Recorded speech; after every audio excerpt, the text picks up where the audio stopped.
Hello, hello, hello. We're just hanging on here. So excited to be with you today, Body and Soul providers. Welcome to the feature one with Nicola Torres. We are honored and excited to have our providers here in Body, Mind, and Soul come on with us after they've been through the connection circle and tell us a little bit more, do a little deeper of a dive, provide a little bit more value, and yeah, serve as all of us want to here, so that you can learn about them, know, like, and trust them, and figure out how, if you want to do a collaboration or a connection, as someone who could serve you in your life and your business and help you balance your body, mind, and soul. So thank you so much, Nicola, for being here today. How are So you? doing well, doing well. Thank you for having me. I'm so excited. Thank you for joining us. And Nicola's joining us all the way from Germany. Nicola, would you just introduce yourself, who you are, where you are, what you do, and yeah, then we'll dive in. Sounds good. Yeah, so I'm Nicola. I am a mom of five kids. We are a complex neurodiverse family, so familiar with the ASD and the ADHD and the APD and the, word salad of abbreviation and the chaos that can come with that and the complexity that come with that. So our house is running on its own terms, if you will. And in the midst of that, my heart's desire, need, and heart's desire is to provide self care, because I couldn't do this as a mom if I wasn't taking care of myself. I couldn't show up for my kids the way they needed if I wasn't filling my cup first. And I know that goes, I mean, in general for everyone, we can't pour from empty cups, but especially if you are taking care of a little out there issues, then you need it extra much. And so I'm bringing the perspective of how self care is your foundation for everything in a way that works for you of who you are. I was just talking with someone who runs a very high stress, large university environment with a lot of high pressure events, and um, figuring out how to work in self-care. Whether you're in a 9 to 5 job, whether you're in a brick and mortar business, or whether you're online, and even when you're in the wellness business, it Mm. becomes it's not about bath bombs and spa treatments. It's about balance and being able to be in it for the marathon, right? Like that, when you are serving, you have to take care of yourself. So I love that, because I've been to the place of burnout. I don't know if you guys want to type in the chat when you watch this, where your burnout has been, or where you're worried about it coming. But Nicola is an expert here on how to not only prevent that, but rectify if it's already happened, and if you've already gotten to that place of overwhelm and, oh my gosh, I don't even know where to start to get back on the horse. Nicola, can you tell us a little bit about how you work with people to get their feet back on the ground and reoriented and rebalanced so that they can take another run at things? Yeah, let me go back to just one thing you said. You were talking about your friend and how she's trying to work in self care. And I think that's where it already goes off track, right? If we think, oh, if I could just add a little bit of self care into my day, then I don't know. Where's that going to lead you? It's still going to be just a to-do point on your Another thing list. to do, right? And Yeah. it's just another thing to do. So instead of actually supporting you in your life and in your mission to serve and in what you have to do, it now becomes another burden very easily, which means you're not going to do it. And so it can't support you. Um, I always tell people we need to, first of all, go back to the basics. So if you are in burnout, you're not going to get out of it in a week of doing easy things. You do have to sleep, you have to eat, you have to get out, you have to connect with people. And that is just the basic. You can't get around it because you're human.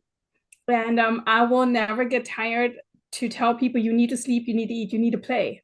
And if those pieces are not solid in your life, then I'll help you find a way to make them solid. Because I do understand, especially as neurodiverse, you don't remember to eat, or you have Well, trouble eating.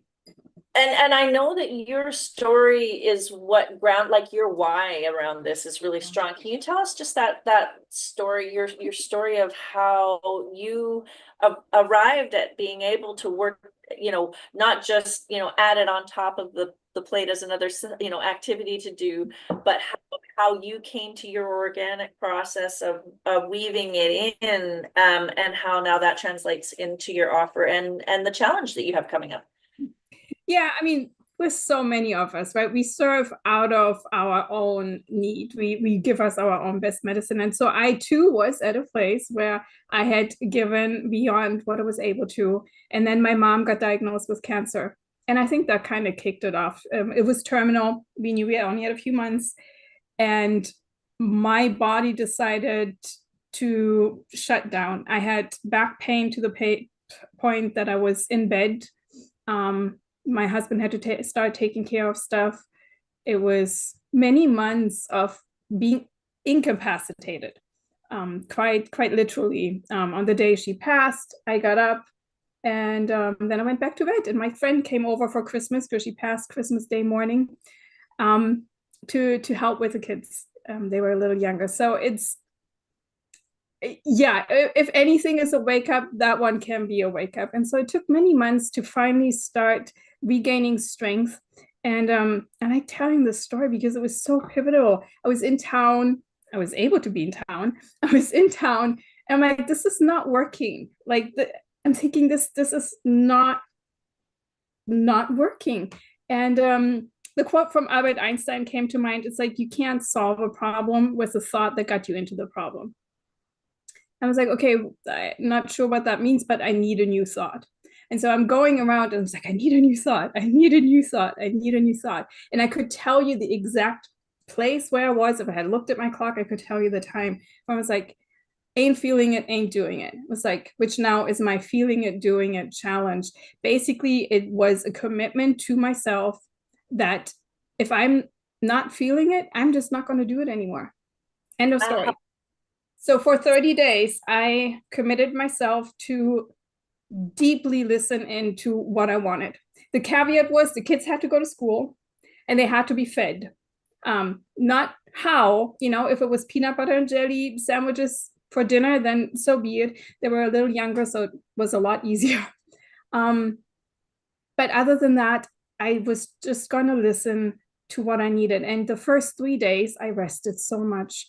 I took a lot of naps. I slept. I didn't attend to a lot of responsibilities, and I just rested. And then after that rest period, then interesting dynamics started to form. At the end of the 30 days, I had moved out 300 pounds worth of stuff, which was not my focus of what I needed, but apparently it needed to happen because it was a very organic process.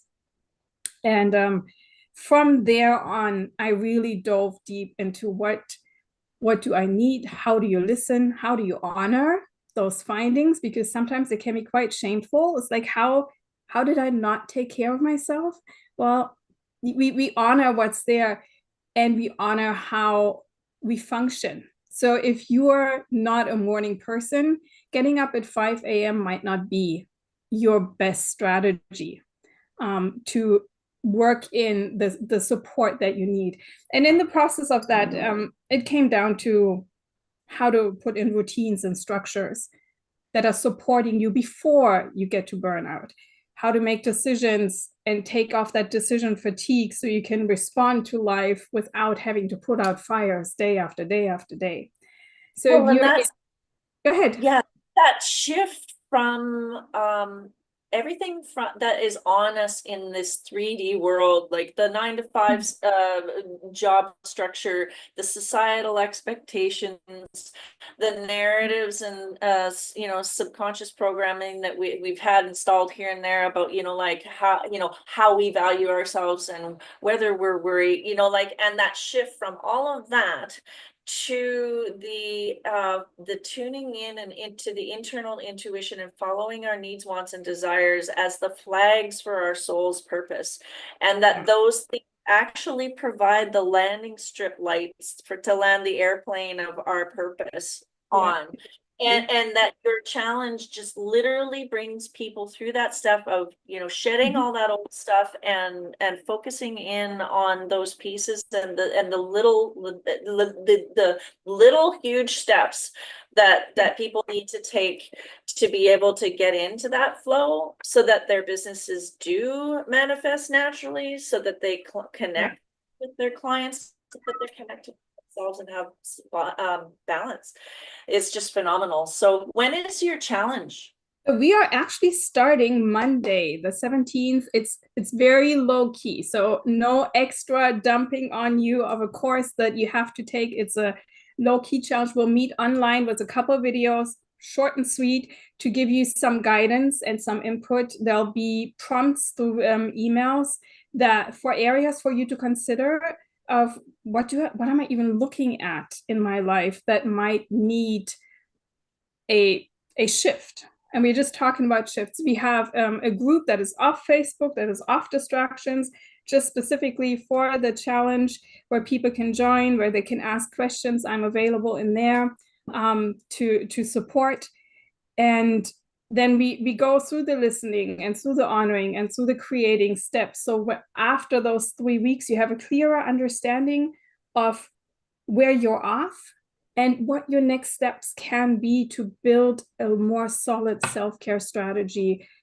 Really doable, really small. We're just talking shifts. We're not talking, I'm taking you 180 at this point, because if you're in overwhelm or burnout even, that's too much. It's too big of a step. I do work with anyone in any case, but the challenge is really designed if you need a refresher or a new start. And as somebody who's gone through therapeutic level, like Nicola's saying, neurodivergence in family can bring that kind of need. And as someone who's gone through therapy level kind of like burnout reclamation, I'm stoked for Nicola's challenge. You should join it. Nicola will drop the links in the comments. And Nicola, thank you so much for being here in the Body, Mind, and Soul community to support people with this piece as we all implement our soul's purpose and provide wellness services to those who need it, and for those who are watching who might need to who aren't maybe wellness providers but are just feeling that way, overwhelmed in their life, that need to regain some semblance of sanity. Definitely check out Nicola's challenge, and we will see you here. And Nicola is a member of our provider circle. You will see her posting regularly, and we'll probably drop the link below for that too, so that you can check things out. But thank you, Nicola, for being here today, and good luck with the challenge. I can't wait to see. Thank you. Bye. Talk